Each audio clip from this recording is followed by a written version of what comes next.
Well, hello. Thank you very much, Johnny. Johnny's head of road management for the Academy and does all our carrying guitars and microphones and makes the odd announcement. He's not a bad lad for a tall bastard. I'll give you a wee brief on what I have done in the business. As you can see, I'm over 21 and I've been around a year or two. So I started in retail in the 1950s, which is quite a long time ago, working for my mum in a record shop in Falkirk in Scotland, although I do come from Edinburgh, which you can tell from my sophisticated accent. I worked in retail for many years, until the mid-60s, when I took a job for one of the retailers I was working with in Mallorca, running a beach bar, which was great fun. For 1966 it was the year of Revolver, which none of you'll have heard of, but Revolver was probably the best album the Beatles ever made. Very psychedelic, very trippy. I loved it. And Mallorca was, and still is, a fantastic holiday island. And in those days, the Americans were at war, unusually, with people they didn't even know in the Far East, the Vietnam War. And in those days, they used to sail their ships through the Mediterranean and then through the Suez Canal and off to distant lands, so they could kill communists, as they thought. And one of their last port of calls was in Mallorca, in Palma. They used to drop off what were kids, guys your age, 18, 19-year-old guys that hadn't been abroad before, been taught to kill, mind you. And they get dropped off for a couple of days' leave where they go off and do a bit of shagging and drinking and whatever they do. And they used to come down to our beach bar, which was great fun, because we used to hide a few of them that didn't want to go to war. And we used to get the MPs coming down looking for them. So that was our wee bit of battle against the imperialist nonsense that was going on. I mean, these guys were so young and so unsophisticated and so unlearned, and yet they were indoctrinated into thinking that there was an evil empire out there that had to be destroyed, and this war was just, and it obviously and patently wasn't. And music and musicians were arguing and fighting against. I've always listened to musicians rather than politicians, and my heroes are John Lennon and Bob Dylan. So I quite enjoyed hiding these people. And the MPs being military police used to come down looking for the lost sailors, because the ships left and they had to leave on time. And these guys are traitors. And I don't know whether they got executed. They've certainly been locked up for life if they've been caught. And we hit 2 or 3 of them. And they ended up working in the beach bar for a month or 2 before they ran off to Scandinavia, where they hid out. Hope they're still alive. That's got nothing to do with anything, except the other thing about the running the beach bar is the Animals were there, who were a massive band at the time, and they became pals of mine, as did a few other artists that used to hang out.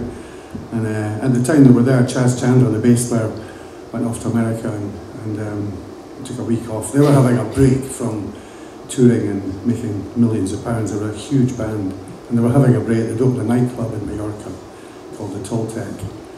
And they were just enjoying the summer and hanging out and smoking pot and drinking fundador brandy and hanging out, as I say, at this beach bar.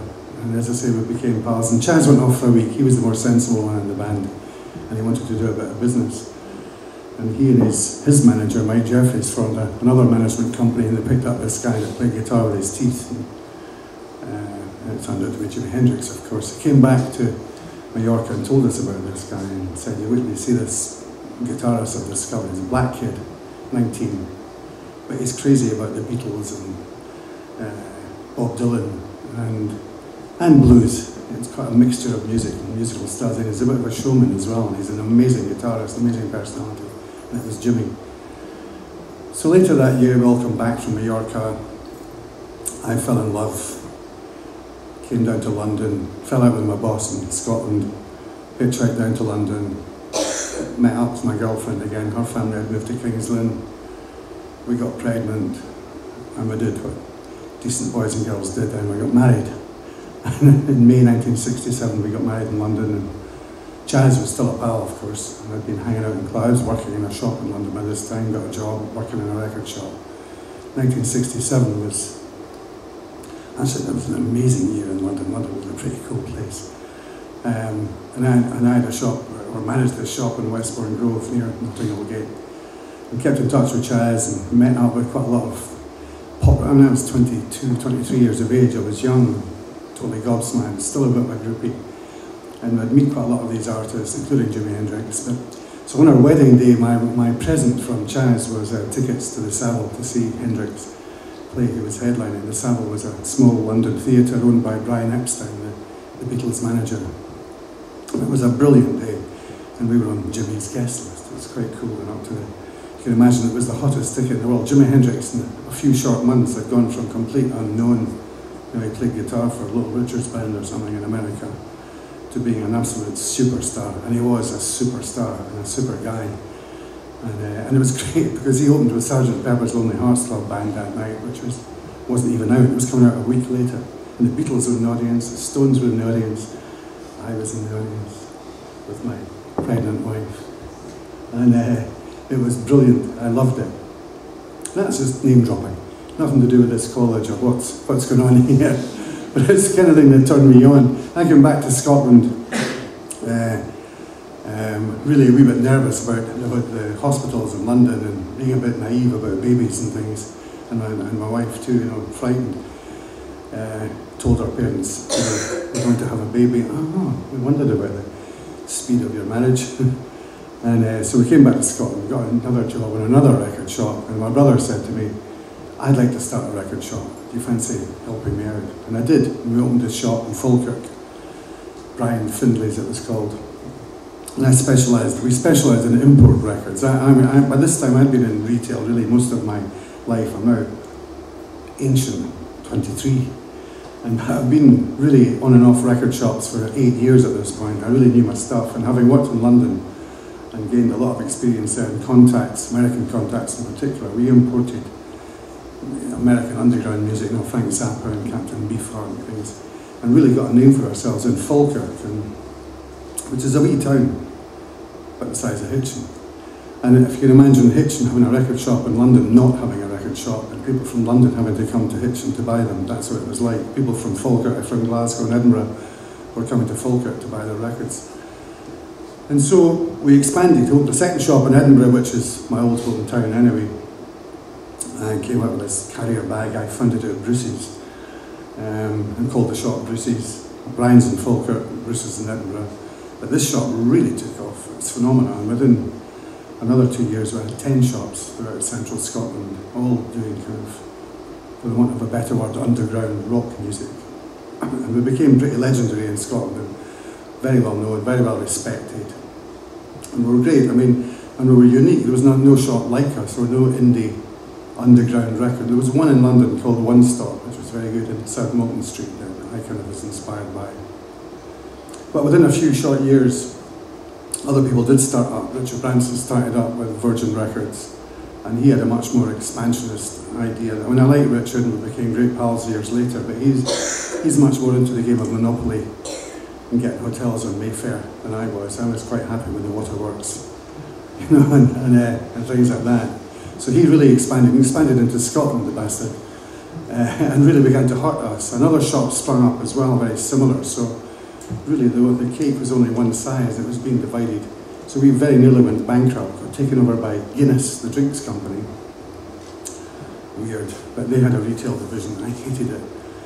This is mid-70s, 1976 or something. In 1977, I was really getting disillusioned by this time and nearly resigned. I stayed managing director of the chain, along with my brother, joint managing director. We retained a shareholding in the company. I had to go to board meetings, boring meetings with the Guinness board. A guy called Saunders, who fucked up the Scotch Whisky Society as well. Obscene, terrible man. And excuse my language.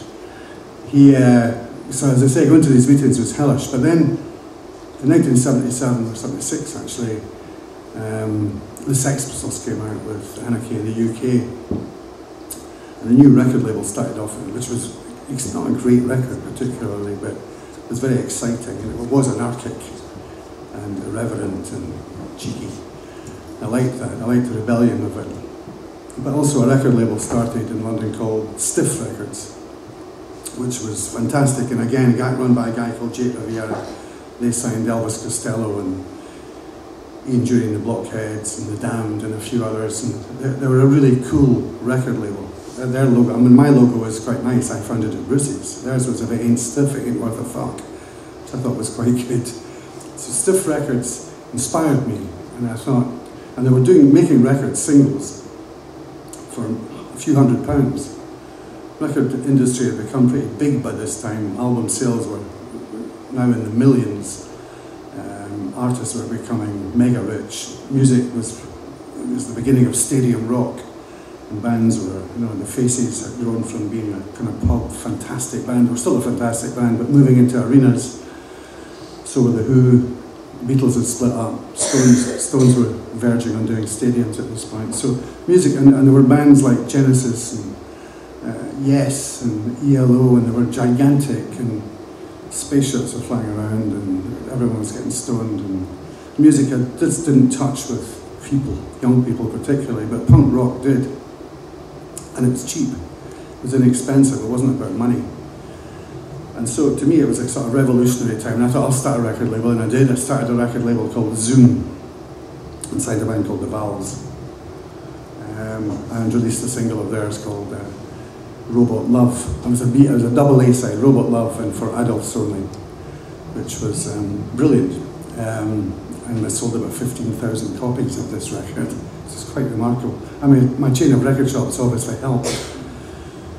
But I now jumped in the car, took these records around, and drove down to London, drove down to Manchester, Birmingham, all over the place, and found similar indie type record shops and sold my records to them, and bought records in return.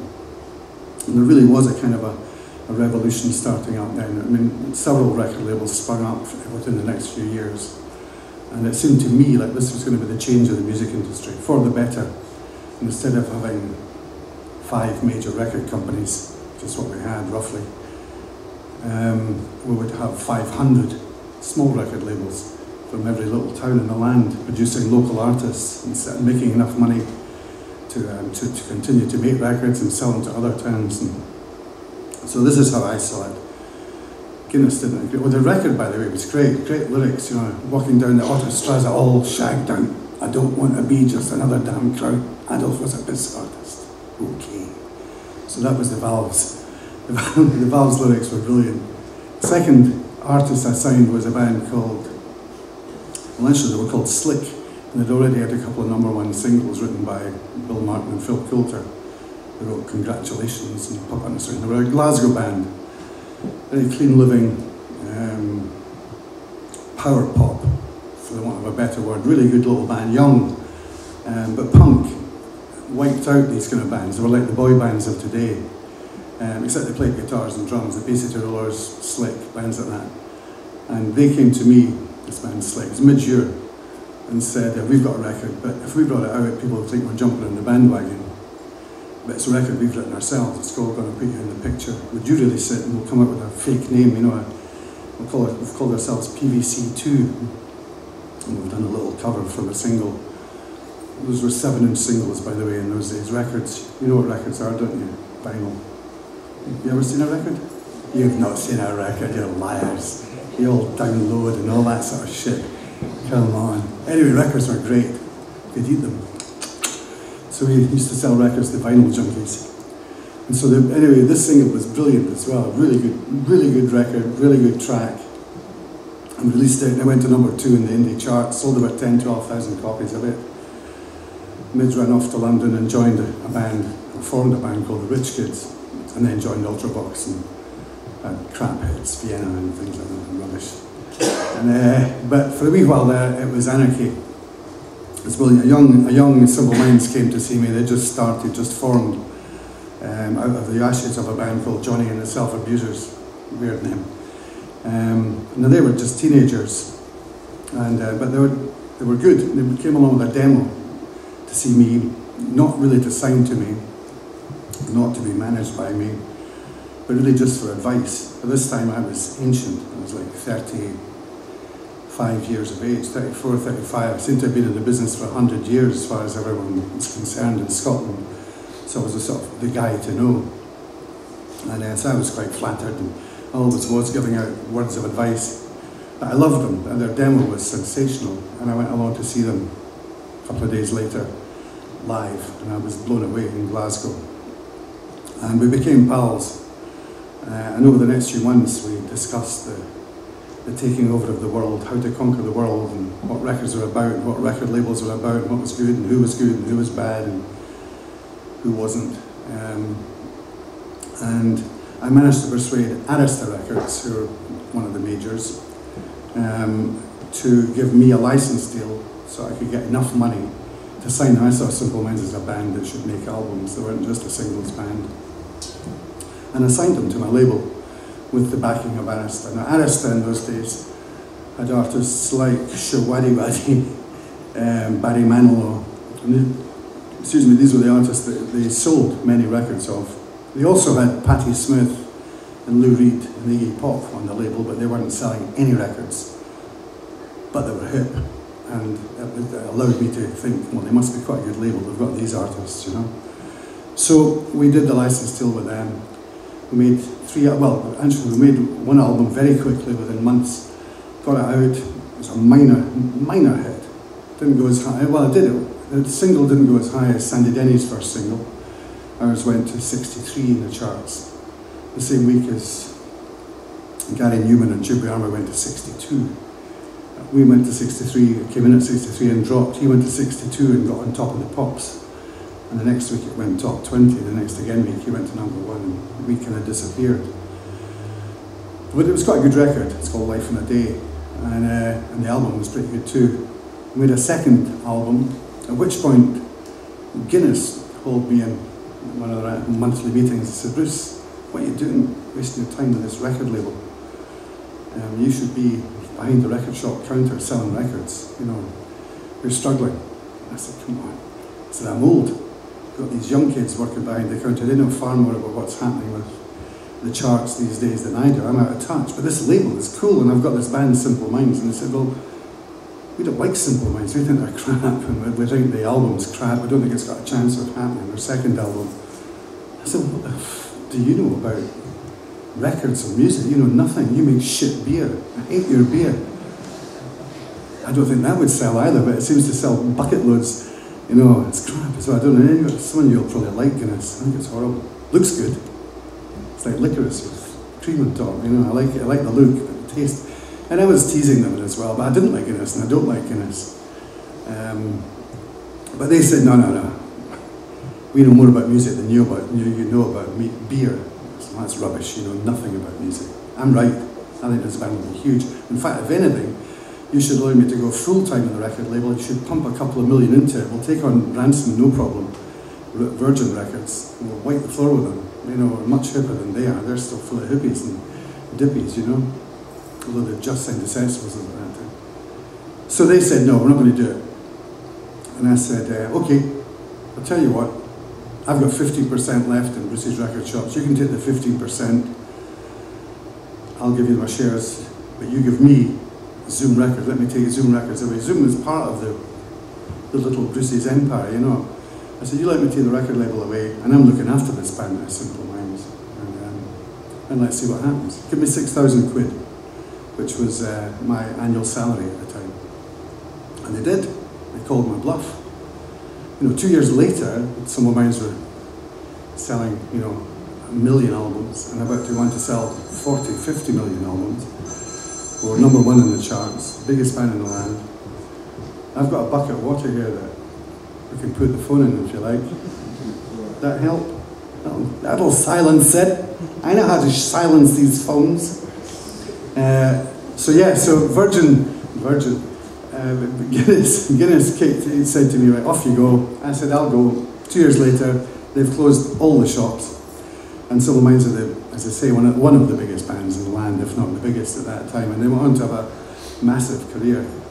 I stayed with them for the next 10 years, went up until 1990, during which time we did well, we sold a lot of records. Had several, 4 or 5 #1 albums on the trot. We're the first band to commit to doing. Bob Geldof was a pal of mine and asked if we would do a live version of the Band-Aid single. You know, they had that big single, as you all know, everyone knows it, that Midge Ure wrote. Do They Know It's Slap Your Thigh Time? I said, yeah, sure, we'll do it. But you're in America, Bruce, so we need somebody to commit to doing it in America. Simple Minds have just had a #1 hit, but Don't You Forget About Me. No Americans are interested. But if you do it, you're being a big band right now, we reckon other people will come in. And I said, sure, we'll commit. Who's doing this stuff in America? Who's promoting it? And I said, Bill Graham, who's a legendary promoter. He was a friend of mine. And he was our promoter on the West Coast anyway, so I said, that's brilliant, I'll get in touch with Bill and we'll commit right now, today. And we did. And they did get a bunch of other artists to do it. Obviously, London was taking off anyway. So Live Aid happened. And we were just one of the bands on the bill in America. But, and of course, London's particularly famous because of Queen and U2 and Bob Geldof, of course, and Status Quo and such like. And the Queen performance particularly has to be the greatest stadium rock performance I've ever seen in my life. Even 90,000 people in Philadelphia were doing Radio Gang, you know, watching a screen. You know, it was quite incredible to see people watching a screen and doing this. I mean, we had some pretty mean acts as well in America. We had, well, we had the Rolling Stones, well, we had Mick Jagger and Tina Turner, and we had Bob Dylan, and Neil Young, Pretenders, Beach Boys, Simple Minds, of course. And several others. It was massive, and it was a great thrill to be part of it. A couple of years later, the anti-apartheid people got in touch with me and said, or Jerry Dammers did, who's in a band called the Specials, and said, would Simple Minds do an anti-apartheid gig, you know, and anti-racist, and really to do with freeing Nelson Mandela. And I said, absolutely, but we've done these kind of gigs before, and you've done them before, Jeremy. You've had lots of artists. I mean, we know artists are against apartheid. We're part of the embargo on South Africa. I mean, another gig, is it going to make any difference? And it was Jim, in fact, Jim Kerr said to me, look, if you can if you can talk to Jerry Dammers and say to him, let's do something special, let's try and look for a different angle of some sort. Then we'll commit. I'll let you commit us to it, you know. So we came up with the notion, and the other thing too is we had a government in those days. None of you'll have heard of Maggie Thatcher, but she was a prime minister at that time. And I'm teasing, by the way. It's called sarcasm, irony. Don't be American. Don't go all American on me. What's he talking about? For fuck's sake! Of course we know who Maggie Thatcher is. Maggie Thatcher was. Well, a lot of people, probably some people in this room think she was great. I thought she was shit myself. And she was very right-wing, and she hated Nelson Mandela, and she supported she supported apartheid, as did the American government. So anyone that was doing a concert that was vaguely seen as a political rally of some sort, particularly supporting somebody that they saw as more extreme than Osama bin Laden, we had no chance. Our phones were tapped and all the rest of it when we finally agreed to do a concert. We decided it should be an uplifting party, and let's have a celebration of Nelson Mandela reaching the age of 70, having spent 25 years in prison on Robben Island. So we'll have a celebration called the Nelson Mandela 70th birthday tribute concert, and we put it together for Wembley. And so again, we were the first band to commit, and I kind of joined the committee with Tony Hollingsworth, who actually put the thing together. He was the guy who organised things. And of course it was a real triumph. It was brilliant. We had a lot of big acts of the day. Dire Straits, the Rhythmics. Tracy Chapman became a star overnight. I don't know if you've heard of Tracy Chapman, singer-songwriter, who was brilliant. Nobody had heard of her before till this concert. And she was an absolute sensation. Simple Minds, of course. Anyway, it was huge, and we sold out Wembley, of course, and it was seen by 1 billion people around the world, and it was mega successful. Fox Television in America took it because we took the then biggest star in the world. We got her to come, Whitney Houston. She came. So Fox were dead interested because she was doing it. They weren't really interested in Nelson Mandela. They thought Nelson Mandela was an old blues singer. And in fact, Fox Television phoned up the BBC when we were broadcasting saying, is Nelson Mandela coming on stage? I said, please. And so they cut all the political content out of it in America. We were pretty angry. We had little Stephen on stage with us, Steve Van Zandt, who plays with Bruce Springsteen, and Johnny Marr. You heard of Johnny Marr? Johnny Marr was from the Smiths, he was a pal of ours. We had guests on stage with Simple Minds and Peter Gabriel, and they were doing Biko. It was a fantastic concert. Because I was one of the sort of principal organisers, and my band were like the band that was sort of put around, I was treated like a star. It was great. So I'm in the royal box with Oliver Tambo, and Oliver Tambo was the president of the ANC while Nelson Mandela was in jail, and he was based in London. So I'm in there with Bishop Tutu, Oliver Tambo, and Neil Kinnock, who was loving it. And it was an amazing concert. And of course 2 years later Nelson Mandela did finally get out of jail, and I was to sing last night, that was the biggest thrill of my life. He came to Glasgow a year later, 1991, before he became president, to receive the freedom of the city, which Glasgow had given him 25 years earlier when he first got locked up. In his absence, of course. So he was able to come and get it in person. So it was a great thrill for me, because I got invited obviously through to the reception for thousands of people in the streets when he came out. And then a wee private reception back at the hotel where I got to meet him. And I was gobsmacked and thrilled and very nervous. I've met lots of very famous people, royalty, queens, lots of queens, lots of pop stars, actors, all sorts of people. But meeting Nelson Mandela was like meeting God. I mean, it just was amazing. And he was so nice and so down to earth. And I get introduced, Bruce, Nelson, Bruce, and shaking hands with him. I can't believe you're out of jail, I said. I mean, what a stupid thing to say. But mind you, just kept holding hands with Alec and I, but I'm pleased. And it was down to guys like you as well, me and millions of others, not me. I said, no, we got the concert really was a catalyst. And I said, it's a shame you wouldn't be able to see it, being in prison. And he said, no, I saw it, not live. But by that time, the guards were reasonably friendly with me, and I got a VHS, a VHS, you'd see like a DVD type thing, a VHS copy of the concert, and I watched it, and it was great. Your band were good. And he nudged me and said that Whitney was my favourite, which I quite liked.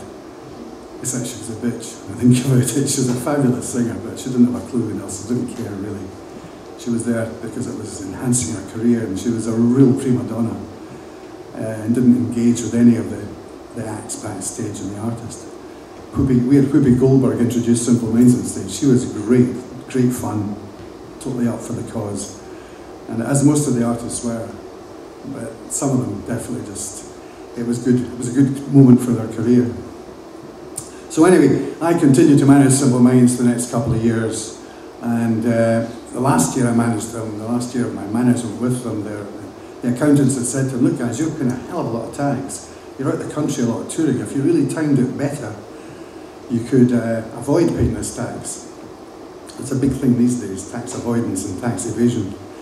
And of course we're going free Nelson Mandela and fuck Maggie Thatcher and free beer for the workers and up the revolution and socialism is good, education. And to do all that, you've got to pay taxes. So I always argued, pay your taxes.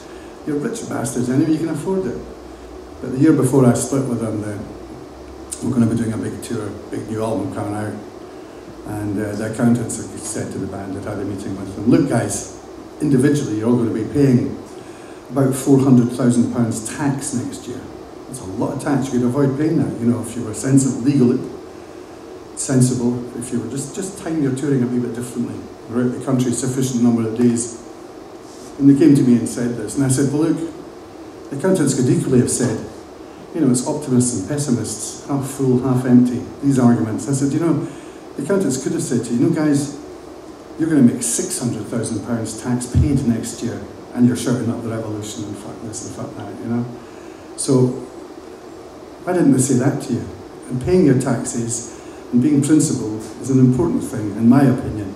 This is rock and roll, this isn't war, and you're making a fortune, you're making disgusting money anyway, and this and that. Look, we can do good things with that money. I said, well, that's true. And they said, well, we're determined to do it. And I said, well, I'm not. I resigned. I'll see the year out with you. I wouldn't leave you high and dry. But I'll resign. I'll go. You can do your own thing. And that's what I did. We waited another year and I left and split with the band in 1990. And we're best pals and we're still friends today. I think when they don't live in this country, they live in Charlie and Jim, who are the two original members of the band. They're still together. They still make great music. And they live in Italy now, and I think, you know, a shame. But I still see them, we're still pals. They do pay tax somewhere. They're good guys, and I forgive them. But it wasn't for me. I was too principled, perhaps. You know. Since then, I've continued to manage a bit, but I've done a lot of lecturing and talking. Funny enough, at LIPA college that Sandy was talking about earlier in Liverpool, which was set up by Paul McCartney. Paul McCartney put the money up, or some of the money, to get that place started. And it's a good college. And there are several other colleges up and down the country that have sprung up over the last 20 years. Now they've got lots of them doing courses not dissimilar to yours. And so I've talked a lot at these colleges about, you know, copyright, for example, intellectual property, you know, protecting your songs. Somebody was asking Sandy, when do you protect your stuff? Well, you can always protect your songs. Songs very rarely get ripped off, to be honest. You do hear the odd story. I mean, the most important protection is getting the right deal for your songs and the right people to help exploit your songs, if you like, and not being ripped off in that way. So that means having good advice on how to get a good record deal or publishing deal in particular. So I talk about things like that, and maybe simple career paths to take.